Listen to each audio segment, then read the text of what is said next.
ಗುಡಿಬಂಡೆ ತಾಲೂಕಿನ ಬೀಚಗಾನಹಳ್ಳಿ ಗ್ರಾಮ ಪಂಚಾಯಿತಿ ಗ್ರಾಮ ಸಭೆಯ ಅಧ್ಯಕ್ಷತೆ ವಹಿಸಿ ಮಾತನಾಡಿದ ಬೀಚಗಾನಹಳ್ಳಿ ಗ್ರಾಮ ಪಂಚಾಯಿತಿ ಸಾಮಾಜಿಕ ಪರಿಶೋಧನೆ ನೋಡಲ್ ಅಧಿಕಾರಿ ನಳಿನಾಕ್ಷಿ, ಇಂತಹ ಗ್ರಾಮ ಸಭೆಗಳಿಗೆ ಗ್ರಾಮಸ್ಥರು ಸ್ವಯಂ ಪ್ರೇರಣೆಯಿಂದ ಭಾಗವಹಿಸಬೇಕು.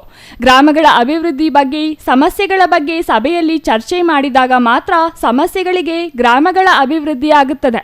ಜನರೇ ಗ್ರಾಮ ಸಭೆಗೆ ಬಾರದಿದ್ದರೆ ಅಭಿವೃದ್ಧಿ ಅಸಾಧ್ಯ ಎಂದರು. ಸಭೆಯಲ್ಲಿ ಮಹಾತ್ಮ ಗಾಂಧಿ ಗ್ರಾಮೀಣ ಉದ್ಯೋಗ ಖಾತರಿ ಯೋಜನೆ ಕಾಮಗಾರಿಗಳ ವಿವರ ಹಾಗೂ ತಾಲೂಕು ಪಂಚಾಯಿತಿ 15ನೇ ಹಣಕಾಸು ಯೋಜನೆ ಕಾಮಗಾರಿಗಳ ಬಗ್ಗೆ ವರದಿಯನ್ನು ಸಭೆಯಲ್ಲಿ ತಿಳಿಸಿದರು.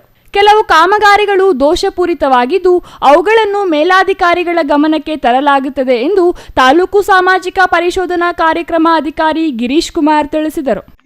ಗ್ರಾಮ ಪಂಚಾಯತಿಯಿಂದ ಆಗಿರುವಂತಹ ಕಾಮಗಾರಿಗಳಲ್ಲಿ, ಸಮುದಾಯ ಕಾಮಗಾರಿಗಳಲ್ಲಿ ರಾಯಲ್ಟಿಯನ್ನು ಅಂದ್ರೆ ರಾಜ್ಯಧನವನ್ನು ಕಟಾವಣೆ ಮಾಡಿ ಸರ್ಕಾರಕ್ಕೆ ಪಾವತಿ ಮಾಡಬೇಕಾಗಿರುತ್ತೆ. ಕೆಲವೊಂದು ಕಾಮಗಾರಿಗಳದ್ದು ಪಾವತಿ ಮಾಡಿರ್ತಾರೆ. ಇನ್ನು ಉಳಿದ ಕೆಲವು ಕಾಮಗಾರಿಗಳದ್ದು 32,622 ರೂಪಾಯಿ ಸರ್ಕಾರಕ್ಕೆ ರಾಜ್ಯಧನ ಪಾವತಿ ಮಾಡಬೇಕಾಗಿರುತ್ತೆ.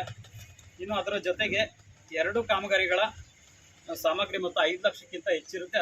ಅದಕ್ಕಾಗಿ ಟೆಂಡರ್ ಕರೆದು ಆನಂತರ ಸಾಮಗ್ರಿ ಪಾವತಿ ಮಾಡಬೇಕಾಗಿರುತ್ತೆ. ಆದರೆ ಅದು ಟೆಂಡರ್ ಪ್ರಕ್ರಿಯೆ ನಡೆದಿರೋದಿಲ್ಲ. ಅದರ ಮೊತ್ತ 7,04,274 ರೂಪಾಯಿ ಆಗಿರುತ್ತೆ. ಗ್ರಾಮ ಸಭೆ ಕೇವಲ ಕಾಟಾಚಾರಕ್ಕೆ ನಡೆಸುವಂತಾಗಿದೆ. ಸಭೆಯ ಬಗ್ಗೆ ಸರಿಯಾದ ಮಾಹಿತಿ ನೀಡುವುದಿಲ್ಲ, ಪ್ರಚಾರವನ್ನೂ ಮಾಡುವುದಿಲ್ಲ. ಈ ಹಿನ್ನೆಲೆಯಲ್ಲಿ ಸಭೆಗೆ ಗ್ರಾಮ ಪಂಚಾಯಿತಿ ಸದಸ್ಯರು ಸೇರಿದಂತೆ ಹೆಚ್ಚಿನ ಸಂಖ್ಯೆಯ ಜನರು ಬರಲು ಸಾಧ್ಯವಾಗುತ್ತಿಲ್ಲ ಎಂದು ಗ್ರಾಮಸ್ಥರು ದೂರಿದರು. ಗ್ರಾಮ ಸಭೆಗೆ ಕೋರಂ ಕಡಿಮೆ ಇದ್ದರೂ ಸಭೆ ನಡೆಸಲಾಯಿತು. ಜನರು ಬಾರದಿರುವುದಕ್ಕೆ ಪ್ರಚಾರದ ಕೊರತೆಯೂ ಕಾರಣ ಎಂಬ ಆರೋಪಗಳು ಗ್ರಾಮಸ್ಥರಿಂದ ಕೇಳಿಬಂದವು.